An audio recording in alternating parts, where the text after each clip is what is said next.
enti penifo na kasa no but esono ne kan esono ne ye enti ye hwese de ye man start se o mukura classroom ha ebe but ni nyina mu no so yesrem penifo se ye be from ye from o mumfa is say sia wofo na gyan o montawantawa kakra na omo biebie ne me asem ya wo boss sese eye kese o very serious kese because minim schools bi a emofra no miensa na tete dex so na ye nua no monso a wo wo enkron kitwa pa ne nkurase pa na ebi kura tete fom ne ade sese unse mfuturo no and to me the sa flu ya na okay ba opedu sa time yin so a penifo ne nkola nyina hwem suso nsuo COVID growing so ho de otin futuro mu nso nose mask wo hye ne sen be ye fin ade nso ye fin a yare yi ba wo mu nyina so ko school enti wo mu a ye competition wo mo ho no ana Diamond, let me be sincere me mum de me tin kakra because of business bi ya me ye kakra na me no me tin pa na nse me ko se hwibodi asawen so akọ western region ma be sin ko sunyane mu ne other areas me tin kakra pa. Now, in Krum, a crocasimu, and I meet to catch you when it comes to observation of COVID-19 protocols. I mean, I am per se more practical and more realistic. In Cracky to a mudi, a binu. Yarena Casacasa, can a Yarena Casabin Cracky to him. Anyone, I say, oh, my drink, okay. And no, said the statistics show. Emra, a buyer, and not. Fencing Ghana Health Service omoma ye daily eni nyina ye no ya nse na yakra ne kumase eni takwa de ne other regions and even regions no pay a capital ikrokesim na ewo okun krekitu animu a na ye nse da nya cases bi na nse da mfi ho mfa ama enti either psychologically or whatever means bi an omakase ni mi se yare no ewo ho de ye ne batomo ho de ebi ni ho and ye shouldn't say you walk cricket to maka so ye maame ya manu a obi ati so otif safi we mu no wanya bi okay e ma ne man kura nya bi na ko hospital ni ade enti virtually omo mo cricket to mu de munim say yare ne wo de but obi an sheda nya bi enu nti fine se ba no protocol observation dia in terms of nose mask ne de you focus on me I'm not saying say ain't mean see but ebe ye me din Sembe kase pa sembe ko mi krom ti kobo number 2 na makoko hu se me nana bi eti DHS dan mu na o che no sma let's be real even though yen kase mama mo nya dia and even how many times na me nana say okay obenya one because auto disposable one one city at least I check also 2 days be osesa no Mami disposable there and we ya me can cross info okay yes let's assume possibly a day ne na o school na o school money 50 pesos on fan to ebi on fan koto eduani bi ni no how many times we been sika koto disposable nose mask every day am na sefa ko school mama e refim po me ya sure abaita ka president they are sure say be provide bi waka fine so you know so yes and no kwa last for say you be wash no for how long a week na sha e bia okola na pon school like me say a week and I be use because any expiring day like wash abo ne de and they sure and na texture na aban de pam ye say wahu bia eye texture ye quality it is ubedi ni na nko ade a ube wash here until like unya 2 eye aban ne ma 2 menye sure say be obi abenya bi nti unya wana na wan so apapa ba ko aka ho but dem pese me kan say ye nuano ma omo pempam nose mask yesre mo emphasic ani bre anya ade enye because on say ba foforo pa no ne binya papa seriously enya say yes nose mask anti no obi akopam bibi ahye ene nko wan hye kora ye ebi mu de chese bibi true bi and protection it me sure say school for baby years say obi a demand na say ba be high na de say obi a start twa ne ma bi pam madofo papa bi seamstress papa bi yesre say bi ayo say wo pe emfaso enti wo ba be di afie wu a o hwe be dane about okay because unim when me no wabusuani bi be hia na essence e bi a wo de na me koto na me use ye na me de amo abusie no so de aba and yare we no se bi wa afia so mo so so hwe until symptoms ni be dead no o ye save awo call baby nti unim hwe na me de be ye wo nti mesre na omo e no for tester and they approved papa no nye okay so say ye papa na se ne board en we kura ne board sheda nya den ayire so 11 cedi mom yenya be me ka say 11 cedi ntina be pam afrate bi amaye e wo say ye papa ne ye de boy ye ho ban eno so ya de a okay so we provide am especially public schools I mean sure say eno ne school abeka say any public nkwa eno private me ka aban schools no on trust much as possible so de beko because ye mpe situation na e bia ye bie ya kakra the first 1-2 months in the ebeko afi de be kakra no mpo no o ya togum afi de beko school mpo na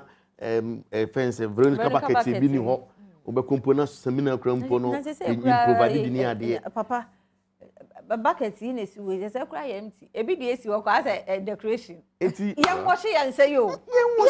no smask ye nche them ma ye de sha se March April o de March kwa de say afena na ya record mienu ze ba o de April May June ho them pa o de na naka no kore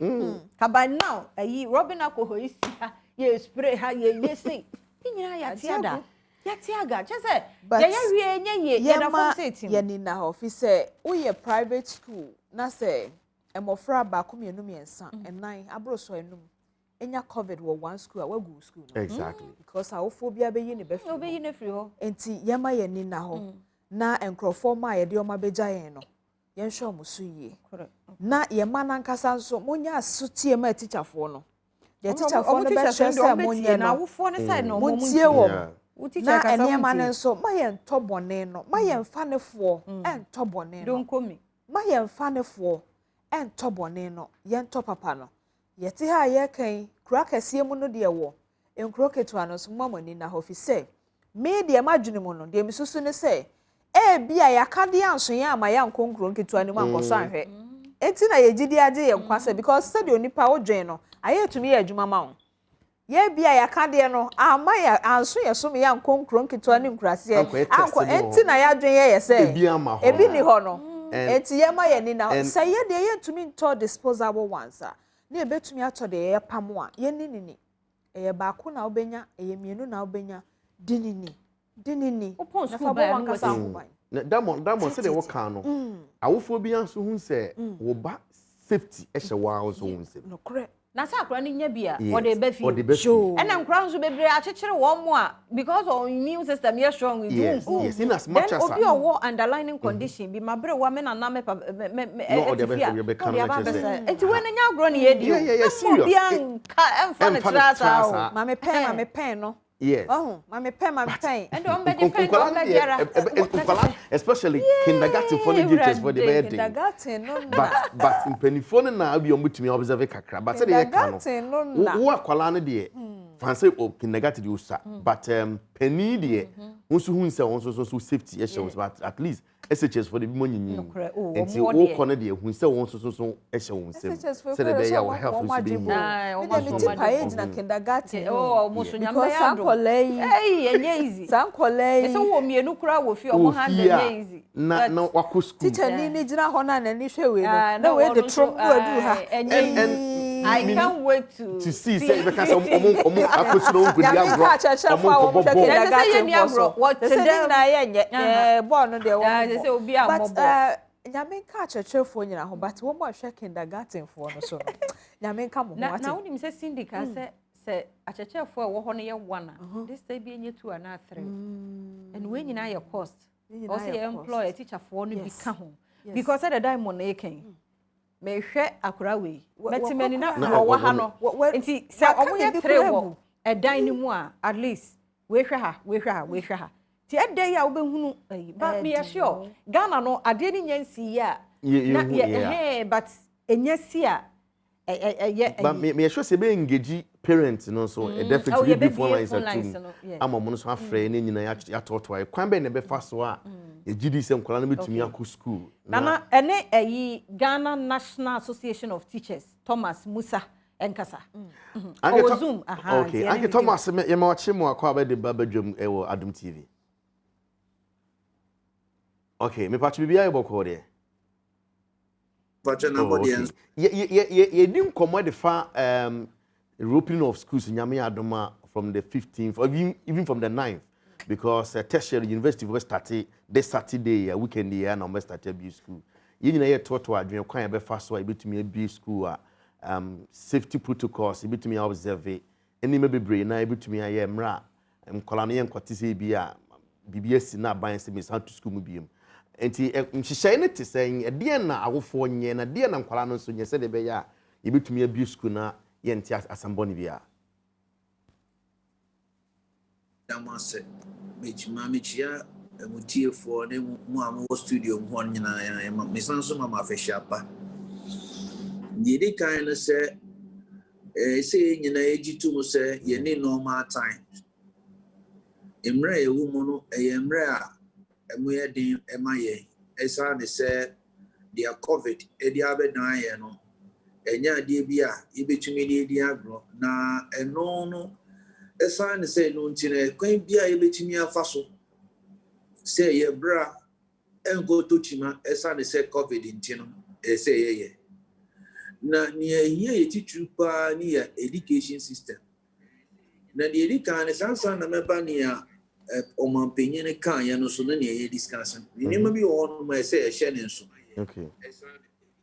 The education say me ne hu kase emofra o ma ya krado so mo ombrofo ma di 4 years I so mu go school. O me 651,000. 651,000. We sa calculation we yenya free we the Ghana living standard survey na around 7 no say your population is a little over 31 million. Now one of money between 0 to 4 years so only 6.3%. Now say the 6.3%, that's approximately 2 million children that is below 0, that means between the 0 to 4 years. Now one of money 4 years in Kasan the analysis of that population take into consideration a margin of 3% error. Also, only 651%. Sorry, 651,000. Okay. The tosu air or how COVID area brain and say, yeah, what did my friend say child labor? Child labor no, yeah, because a child labor, mofra. Omundi 18 years and so mu go school and so mu go to medicine as say COVID-19 no ebinom nam e no mo china ebinom nam omunam insure so na kika ebinom nam mo bo abo ne nyama bebre say ebeka ya around 2014 2015 no the Ghana living standard survey no eno the betress who abofre num bia na ba ko into child labor na modwuma yi etimi ji ebenum free sa child labor no me no ka say esan say schools no close down nti no ya agie free say esan say o sha bo free bi obabi a. Hello Tommy. Okay, to so miensa employing say and say teenage pregnancy me no ka say district baako some research via with between March to May 2020 a mofra baako 51 NFI within 3 months so a mofra 51 NFI na we no to nchen we share the World Bank the Human Capital Index report normally by almost within the next 18 years so almost about 56% of our human resource will go waste. And it's a share sanima when you know problems na air confront here na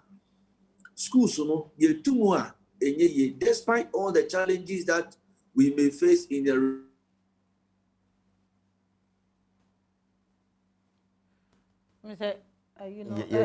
challenges kakra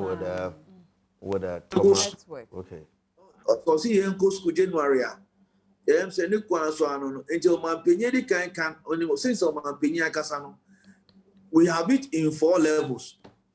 Level 1 ending your man penye aka the man penye man the general overview of the reopen any your man say the second level no be education ministry no near education ministry no omo develop guidelines the resources na say ye go school mo no near the bomb of Frano by ye be say addition be koso no ministry no asset here no studio no ministry no so say guidelines in resources in be ready na so mo say ni ma mi we ready omo de be go dan agency na e wo an Ministry of Education from Ghana Education Service no omo na sa pre-tertiary education dwumadie no e wo omo sa en che omo so no sa guidelines ni resources and Ministry of Education dey abra omo be hwe say sa resources ni guidelines ni nyina be go schools no mo enye no nko be sa so ko supervise say ekwen bia adi kirebe yedi sua ne be koso e wo schools no mo no e be koso na etise na mo ka o studio no efa emofra no Bible eno na ye nyina be pass media we all need to get involved na wonga ye flow say duty bearers no ye wonga oman no edi dwumadie bi ahye wo monsa se omo no mo ye ho ban eno nti no se una ese wo hwe se PPE ne be ko una ese wo hwe se ye be school una wo hwe se Veronica Bucket ni no mo be ko no Emma Obina, Emma and Gobana said, you may dear now, mine at show son, a bit tochima, as I say, a gotochima pa, and a Usons and Swan, bed or son, my yenina, it was to the away so. A saying about more the answer, Cacrebi of Yabe to me, Yedia book of Mafraho Bino. They say, a woman in Article 41 of the Constitution. I thought I classify the duties of a citizen. Some rate NSA Manadani, say dead. Saying you know, bo man who by near boy a man who by it in your man penny kayano, new consuano. Okay. Ora to me mami so mi musa weyo na said the okay ni edi nkomo wo studio ha ye share ofa aban schools no a dual decks no e bi fa be 3 nom ni ade e na on say distance from even blackboard no to the first person on the road now as I am etie ben ho kakra nti e pese ye nhunu e ho no enhyehyɛ no so te say classroom may be more mekai oboase ne mpotemu e say class bi fa be 64 so nti ekoba say ya uncle to me say na no so e besi afa aye yo me that say one say me the kind say we have it in 4 levels. Level 1 no any new manpenyi kaya no o manpenyi amaye the general overview of the situation. Now the detailed guidelines ekwanya yebe faso egebie any ekwanya yebe faso a yebe hwese COVID no and spread wo school no sa se die no ewo Ministry of Education so so many resources in so count.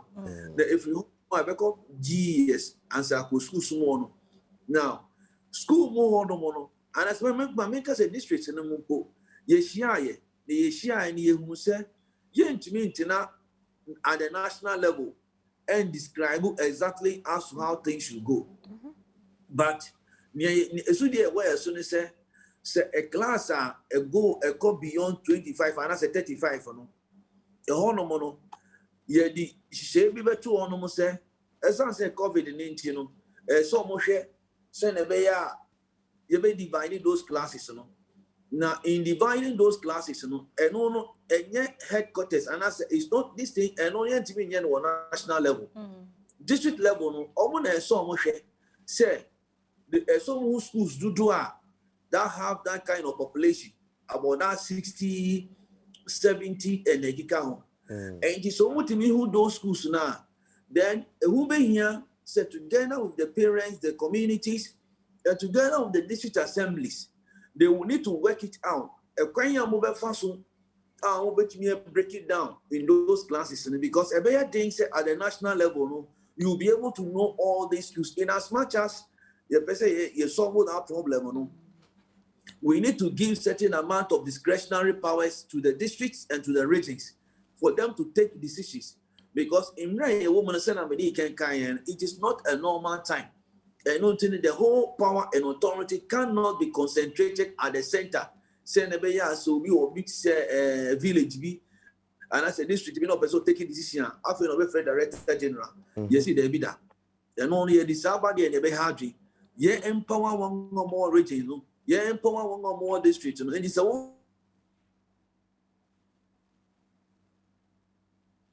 networking. Yeah. network no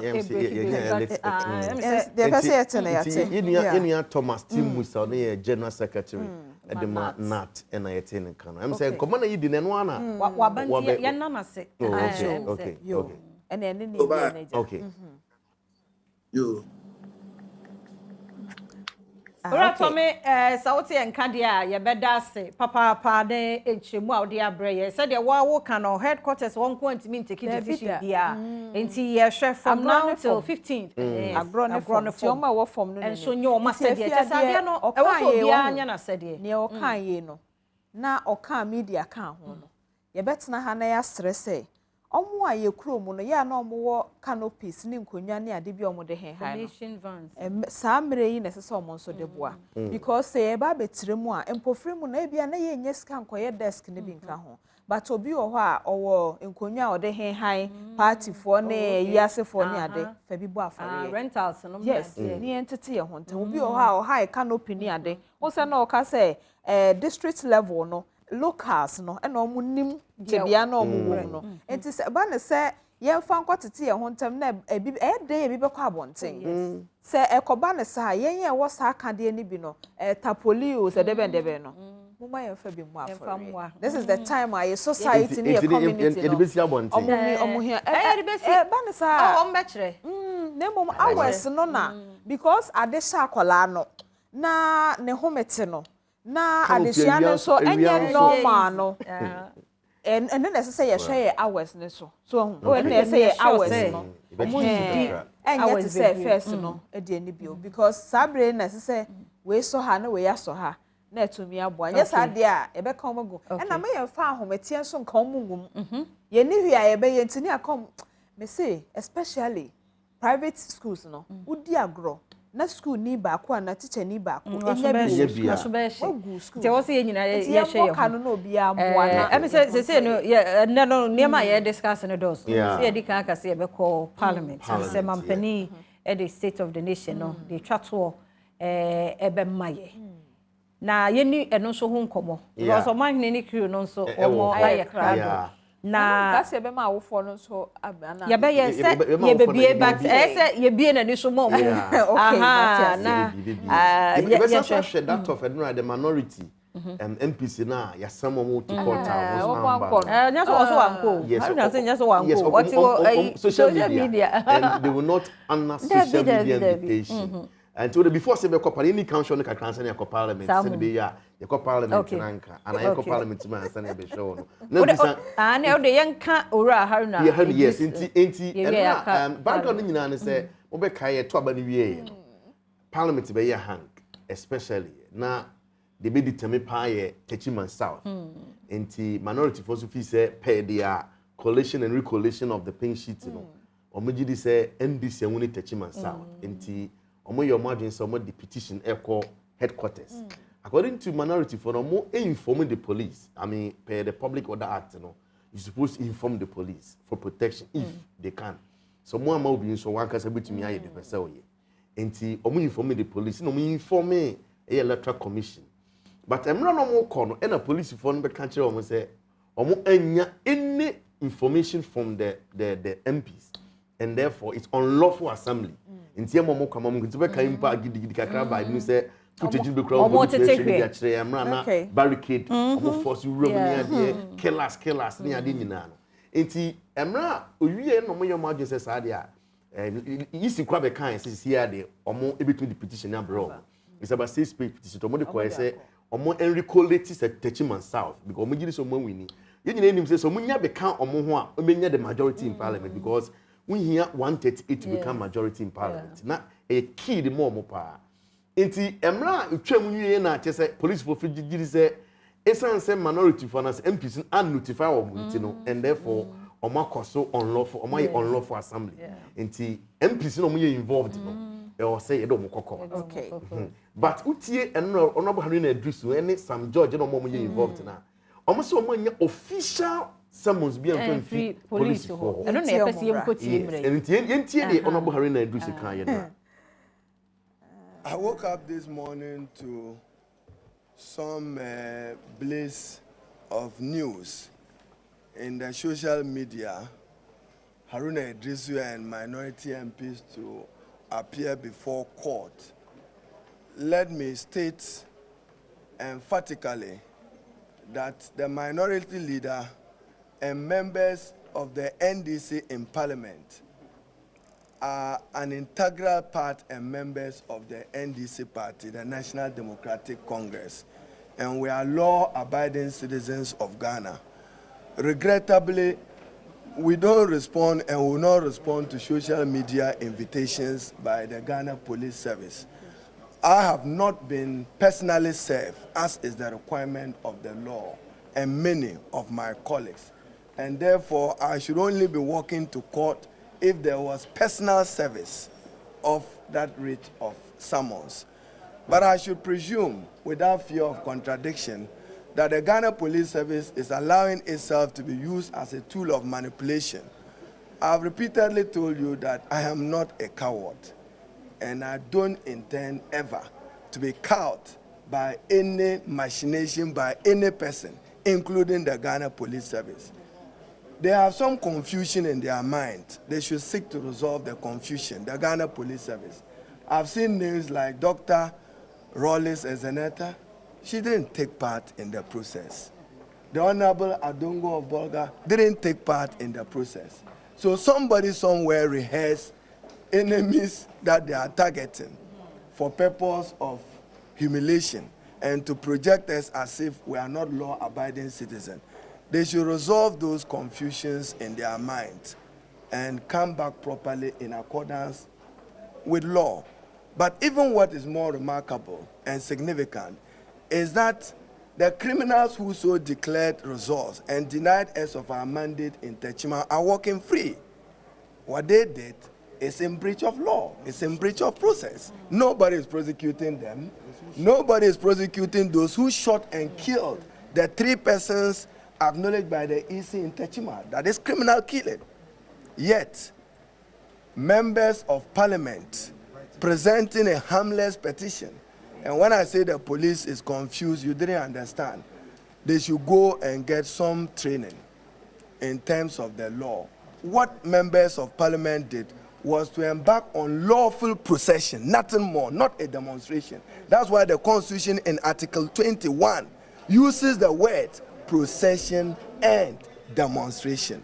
In any case, be informed that the NDC officially notified the Ghana Police Service that the party will embark on a number and series of actions. We are part of the NDC. We took part in that action, but we took part in a lawful, harmless procession. Maybe tomorrow when you are processing to church, they will stop you. God bless. Thank you. See, Ora, Haruna Idrisu no Nenra, or Beckley, Semning, no more your law-abiding MPs. Oma sonya din omo na shemra nti no mubu mraso oma nya invitation bia social media osore no hu se ne nam ho aha what to say police for nso abeka bibi say yemfa invitation bia mfa social media nkoma minority a omo koto something ko easy what bibi say okay ene yenim say bia na sese abefo nti ye the invitation mafa social media aha because the nim ne say ebia ebefa abefo mail and I say bia bisa but social media no eno wo mote enti no ene na Ghana Police Service Ora Haruna say onye coward so obeka kire wiase nyina say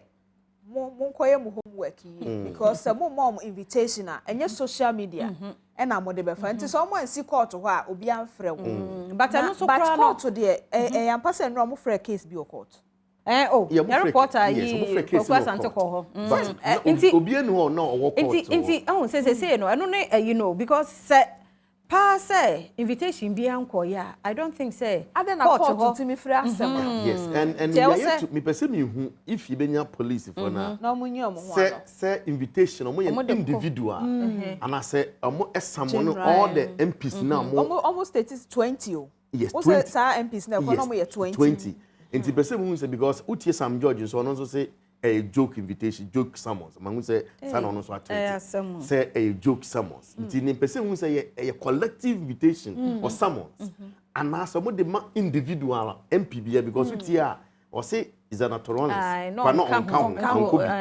and as a dom so but omudi eka amo invite and as mo mo nti be say we say be individual summons and as omo kamu nyina de boom so mu nyina mo appear and back anko no eto de bia ya manyosem no oh you see social media because say onye official invitation na summons the otia na said na maybe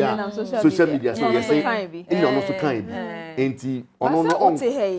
na oti he na say bia ohun say ya ho asem bi na social media eye invitation but officially no bi amfamrewa say no you because of it be invite on social media and don't forget say most of them I don't do say or a lawyer or a lawyer by profession or something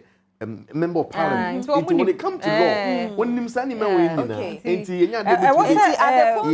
for boy na yetumi fra asem no wo court no e wo breko a police so invitation no according to Haruna no omonsan kan no police for wo and someone yes especially but at the same time so when so ya yamanyo semno bia because eto de bia yamanyo semno tumi ya no style bia bi to say sister Sandy ahosefe otumi ya no style bia bi but entimi so nkoba say a whole Ghana police service na e bia mo invitation akoma asem no cry afre wo court na invitation na for social media but I know the to me you know one side of the story you minority for side no it's in the police for some church if indeed omo de call ya when they receive here and time bang and one G because if omo de call party headquarters na say ya wonsa nipa no receive here no but should the vendors assign ne ma ne hia enchemu kese kra ye asem a ya frɛ wo court de anya group yes so far said court ya frɛ de just awareness no ho obia ya wenti ede na last minute basis but ayi ene ye nua be ma Maxwell Kudeko ene na woda happy birthday yes and that's why miss me mate be birthday friend no Joan you go school no friend no Joan Strongbow and obe ware is say friend no Joan Mrs. Joan Shava London ni din na ye hello Joan Joan happy birthday to you okay but na me should be looking at the present situation in women the tension in what system ni and the police inviting members of parliament to court even though if indeed omobumraso but so and last na me tie mo ne omahene be about more rights but you do time be looking at the present situation you know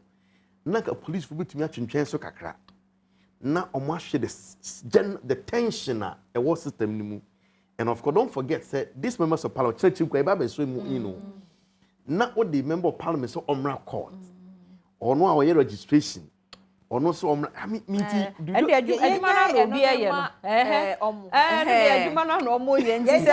because you see her tension the end by this time cry nkoko look fine about what said you may be akoso yes omunenim de omo and so omo fra omo ntam se na be ya anka nura no omo koya no omo ye omo se from 19th of January After fix it second case no the data mo no ma journey case the 19th of January you na case na obi ani ho beka ho asem e na afede no court dey on onim say case wo ya serve and on dey ya onim say ya serve and on say bra court na wa ma into no ma date o ma date 19th of January it is a koba ne say enchiremu no ba say ya serve wo but e bia mpamoche wo e bia na we ye yamanyo semba akumienu no bia court betumi atwesa afọ na so yes koba say the next sitting na say court who say they were well served or not ye deserve wo mo a betumi atcho for content well yamane mo it depends on na trabre ye besie but say yenko so na ne so state of the nation address yes you know say we mrem say parliament before president before say be parliament be close parliament be on a stage or say almost state of the nation address enti you beka say constitutional mandate and I said say also well for expectation a very high this time around from the president we expect to say president be ne address me more of unitary kind of you know because we say we hang parliament unlike those days and I say parliament you know or majority and abuse of minority now a hand, even though you said who said it papa. Inti people expect the president in the Casano, Ebeka Ghana Funyane, especially members of parliament cry a boom. Said in case Nas or the bill be koto, and I say Ghana, because you're going to experience a new democratic dispensation this time around altogether. Because you ain't sure who will be that. Say parliamentary 137, 137. Now on shada and shada who be your majority.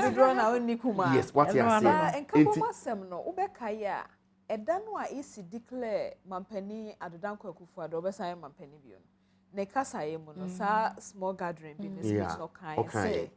Near any focus, Nina Kuma Swade is in a kabum. Why are ready and so say Jina Benkumu, say Jani phone, say do draw femano, say Kuma femano, San kabum no dear. But there be an idea I am a Mijidi and say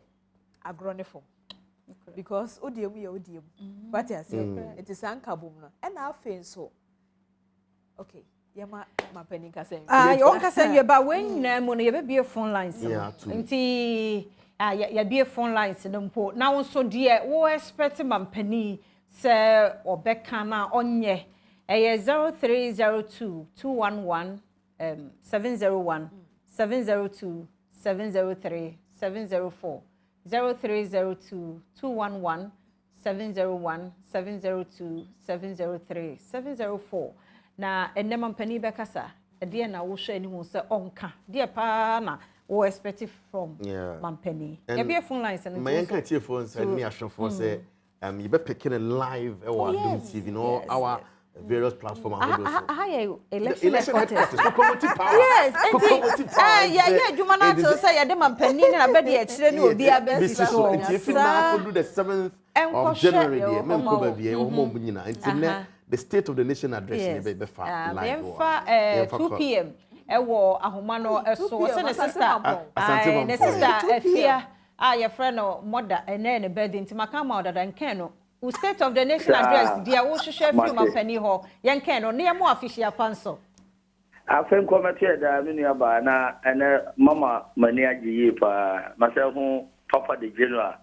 ewo Adom TV yakopɔ won hira multimedia for pa papa 2 p.m. share pa na kontoji won ka me papa ma hu. Don't worry. No problem. I hear about. Now, you better. Me idea 2 p.m. down there America say some being here away my Ghana moha. Na I said me who asibi uncle baby by my friend Nanado Danko Kufuado. Say idea 2 p.m. in here enkabumu. Say enkabumu away my Ghana moha. Be my idea ye bia no aye day akosoro. Na enkwai umbeko school so fia bibi ha me kakra she enkwai no smart ki aye de be show mo bi o ha she na no a ontimi nwome enti sa ni pa ko be de na nkra no so ebi se obi no yitu ha obi so be sa akwa e de ahye enkra catch for no another cage for no but from JHS ni ayi de mo so mo de mo ni afi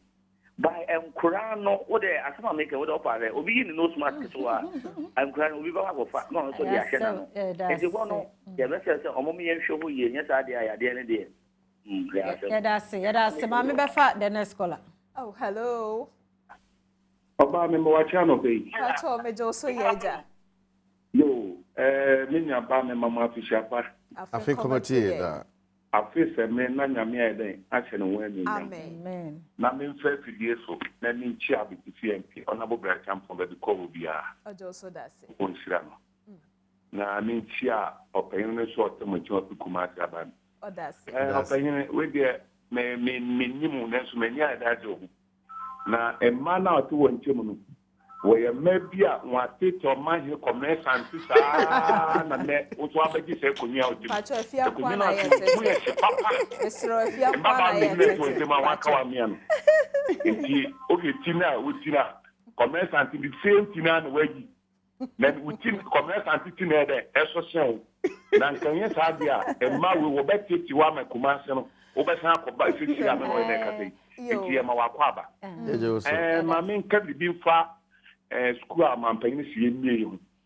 anka papa ka we the State of the Nation no dia na wo expect obi nso wa homa no so na ka eho no maye Mampeni de si eni midjuma wadi Mampeni djuma wadi ama mu nyina mo ti onya wo se na mo ho efe Just na mo ho so o man pa you streets your mind Ghana enti enim no be kadada. Yo, yeda se papa fa Derek wa homa no. Hello Derek, good morning. Hello morning. Yeah, Pacho na boko there. Na mi adom boko. Anope dey na we expect from a man penny. Anope yeah expect from man penny you want to say unemployment graduate wo man ni mo no. And you say man penny be hwe aka bibi afa ho. Because they say you hwe man ni mo a afi bia graduate ebe fie. Graduate na ebe fie ni ya na ye bisa. Obi ya o mo se yemfa de yesua no emeye adwuma ba mi bisa do ko school no kokko sua bi ti se bia mechanical engineering, civil engineering, engineering sector no. Ya na ye bisa ye no bisa na ye ko bisa na question ti mi bisa ye ho ne se. E bia ko sua mechanical engineering. Ene Ghana ha asase no eda hen.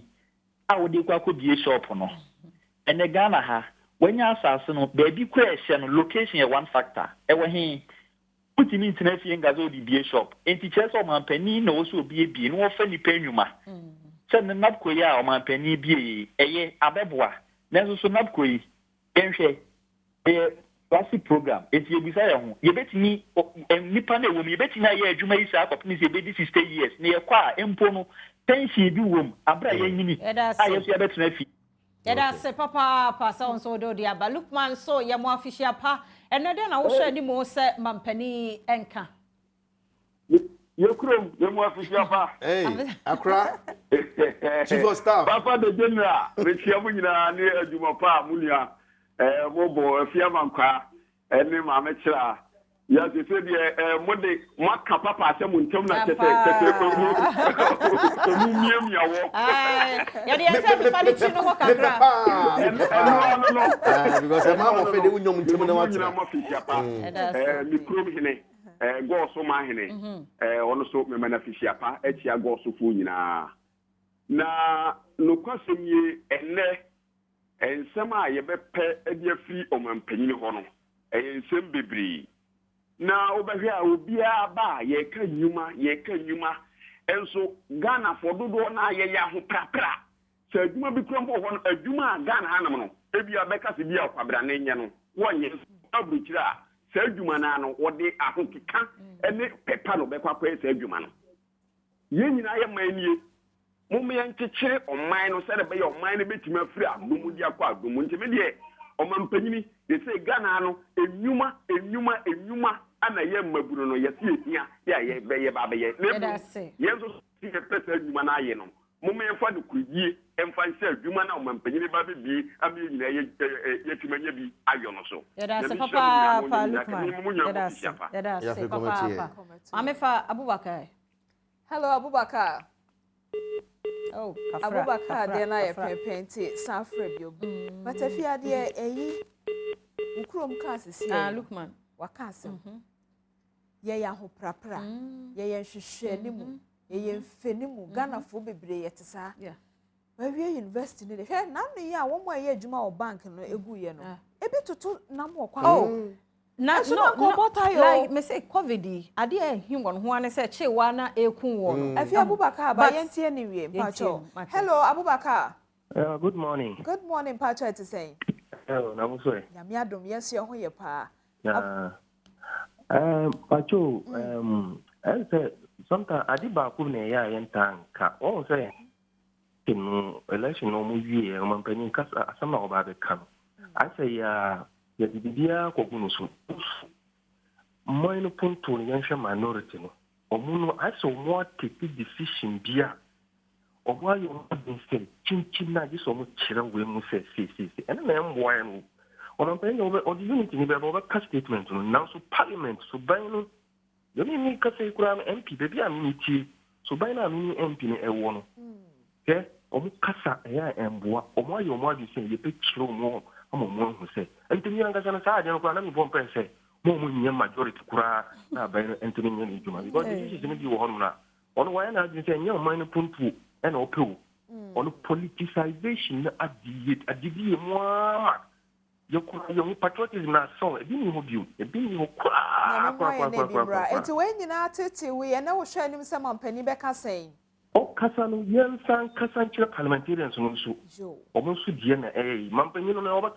obɛka ultimately here and Obeka. No, see, young fat, all kind of statement and last all kind. Or see, about one I two a statement na Ghanaians, a diachira parliamentarians. Aha, and this statement, you know, expect to say, almost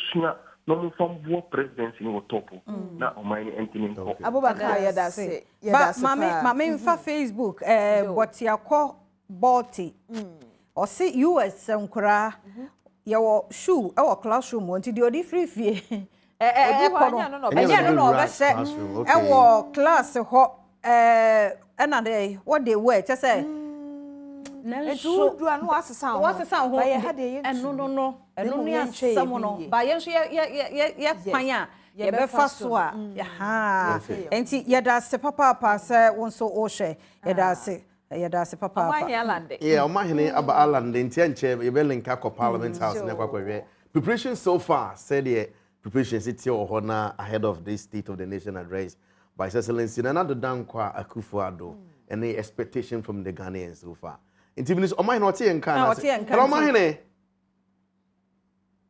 On my own, papa, Yamika Mabelando Kuma and cry. Hello, my name.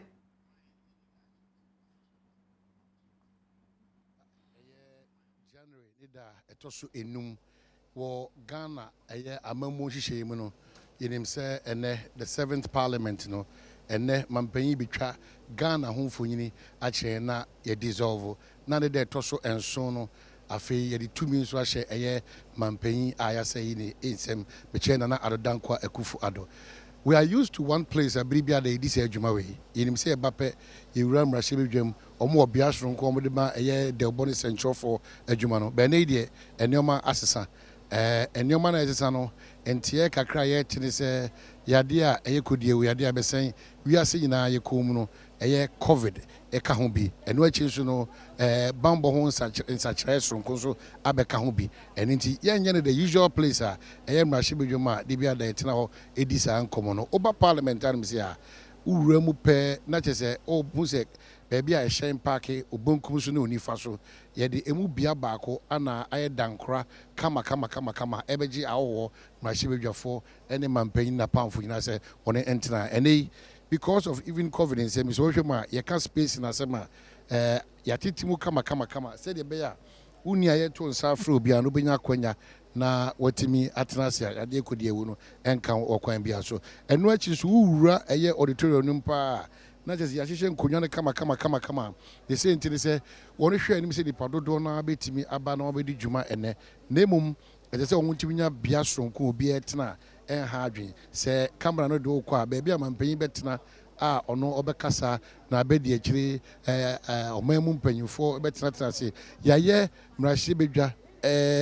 ne nseso pepepe e wa hanum se ohwa baabi a eye clerks ne eye deputies ne nyina betena tena nyina yaye sanhye ne nyina wa ha ohwa Ghana amamre so a from kesi wona ebeburum ama yade ama akwa abade yade asaso mpanyimfo so atena se echesenhye egu akwan mu ohwa bambo fonso gusu a wonu etutu neoma na onomo ye neoma o kwanso nkoso kra enti de emane danso ne se wona timi ahyehyɛ aye ne se mrahye bedwam pepepepepepe a bibia ekoso kama ewa ha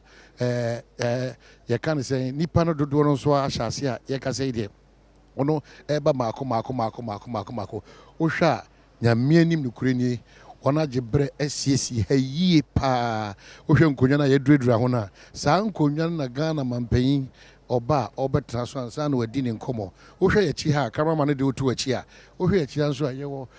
aya post phone so omo so biribia da no ono bo Ghana nwoma emayin na etimi sorry e de tujom kama eno so ono wo mo chefa e wa hanim sei sa pepepe so ana ohwe ma yachichechiche mu mmia sonko a nipa dodo na obi edi ne djuma e wo kwan sonko so kra ma menka obi na menyi wasitri se eye exclusive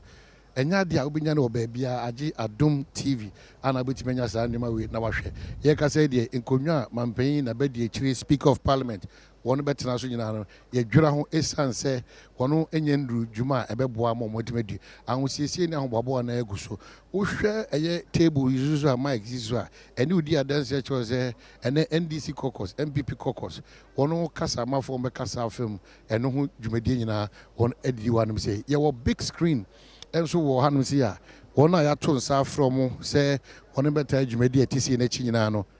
One so beba na wana bedi juma etise because okay say afi na do afidi na to Adom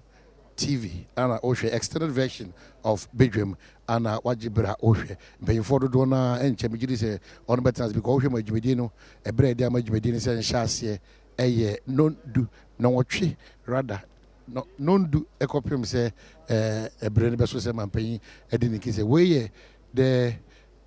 state of the nation, last state of the nation address Ghana man paying His Excellency Nana Adodankwa Ekufuado. Oni emreshe bijafo ne Ghana for because Amarimfi amamren say obedience this parliament the 7th in the 4th republic na afi 82 mission in sa the 8th parliament no etimi edi juma enti ye kasa de hyehyɛ aba ne say enche ni nyina bewa begu akwan mu na afi mampanyi edi juma ese fata ese odi amamre ese oye na already dissolve the 7th parliament na fi ono so 2 mission in on the 7th of January ade ba kwa because ka chiro ne say uru hape esan sa chira ba nti no the dikan covid won hyehyɛ perfect the toso bambon so emu amia ye kese pa ana afi so no wa yento nsa mfre obia no unya kwanpo ana wawuram ana obedi dwuma eni kwanso odi wa enti mama encourage you baby will be and don't even worry yourself. Adom TV, Adom FM, Joy FM, Joy TV, all your online singing and I stand by. I did you mushroom at the airball. We and Yedika US trace o nyame Adoma, Nejumedina and Casa Shasia. Yede a woman no ebebro. Say dear say ebe makwan ama paying for etimi edio mujuma or kwansrum kozokra. Mekai say komobia ba as I say yidi. Enti yebeko oba mashebedwam so a de okasa ma mashebedwafo gina omanemu ebiebie no mani so e de kire ye ma me Kate han me say enti ba komienu bi yebusa na eja ebrenti no ya ma na kwan no ato na djuma so market afishapa afi kombetu yen afisa senate bibia nam ne kwan so kama bibia nam ne kwan so what has changed well COVID-19 and you know there's a lot of things that have to happen that didn't used to happen. We would have probably been at the Independence Square or in the chamber, but obviously, you know, I mean for the swearing in and for other activities. But obviously, with the COVID-19, it's become necessary. Say, you try say you see bigger space for ventilation and all those things. And I think say a high, I mean it's something. When the bomb about Ukraine, I was seeing one did kind of a better maybe as a dissolving of the last parliament Jumedine Bekosoa and a throwing in of President-elect Nana Adodankwa Ekufuado. There are 3 main in Yoma EBC around that time. We first one, nina constitutional provisions. Me refer me constitution kakra, but and that day, I'm say 95 or something, 95, 96, 97, I'm not sure. But this one, the final message on the State of the Nation address. Share your constitution, standing orders, idea Jumano. At the end of every term, no, the president has to meet with Parliament and give his final State of the Nation address. And that's what we are seeing today. Nyami Aduma Ochina, 6th January. Usually, no, we don't have any activity. In this particular instance, no, we'll just have our final sitting. At the final sitting, we are expecting, say, majority the money closing remarks, na minority the money closing remarks. Na speaker so ama ne closing remarks. Then we go home. And then at midnight, you can say Parliament stands dissolved. Not just there's no ceremony, but the Parliament Yegunu. And Yegunu we are. Then at 12:01 of the next day, which is Machino and I 7th no. Near shame na ya inaugurating 8th Parliament. Characteristics of the features of the inauguration will be selection of a speaker and their 2 deputies. Obviously, one side has mentioned their leadership, so we'll get to know the other side of the leadership too. And then once that is done, Parliament will be sworn in, and then we go and if we can find rest, na akoda kakra de chia, na san Badwam we, na abeswe presidents no in.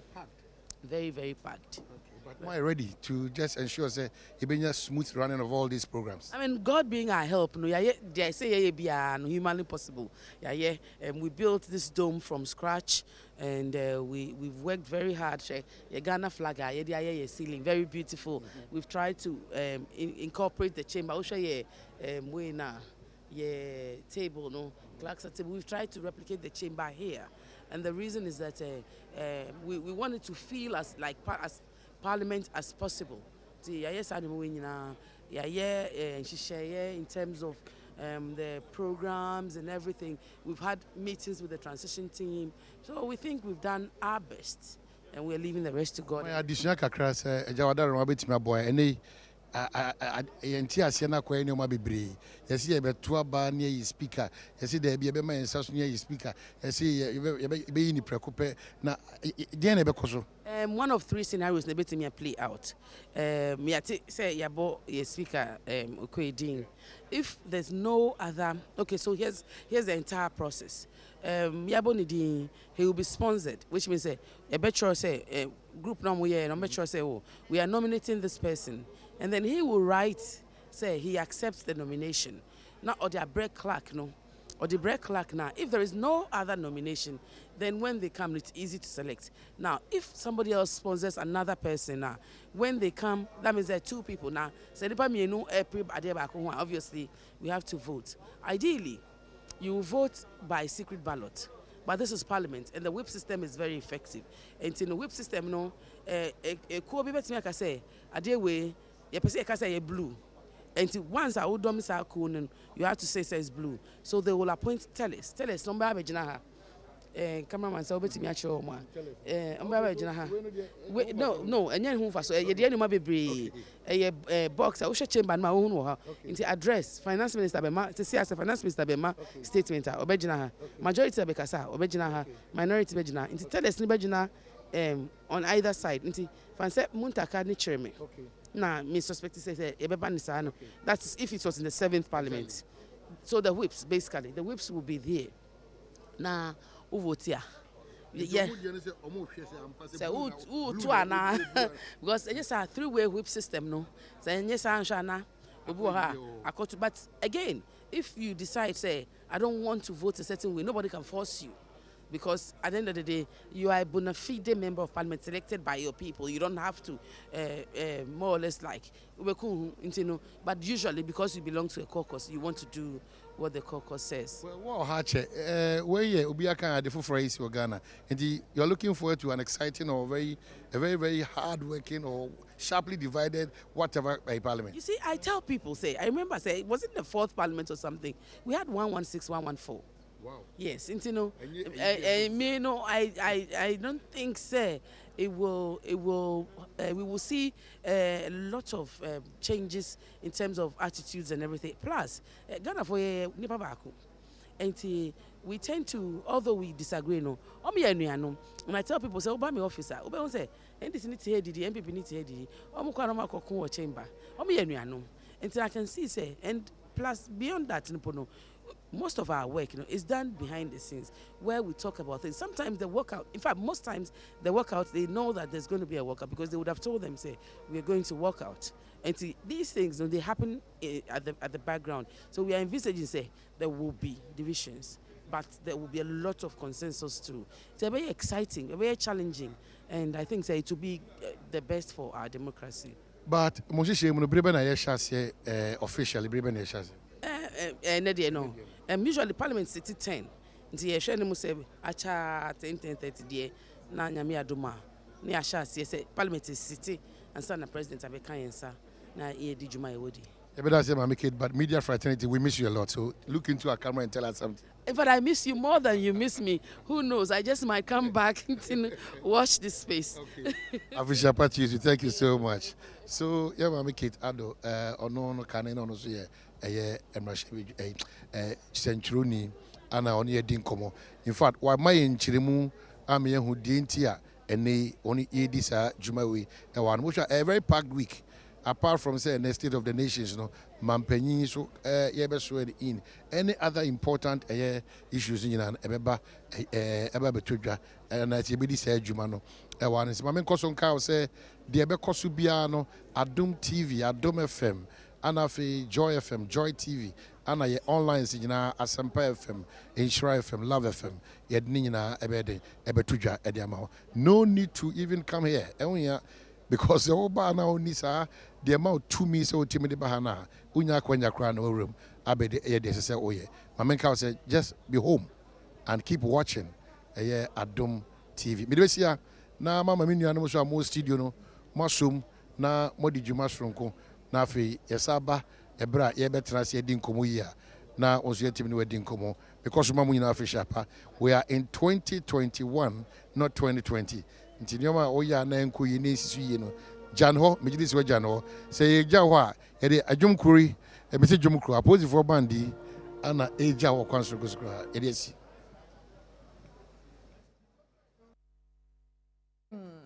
Kwabena Santia say, Papa Pantino, Sadia Wakanuni accreditation, I want to make coho, and Untina Adom TV, yen platforms, I would only know your honor today. Here and Saudi Obasha, web here free fear, no worries, or you're sharing live or Facebook. Na afi nkomodie nti we no ye entete ho adaroma nyumako bi adaroma edo mo boye chidom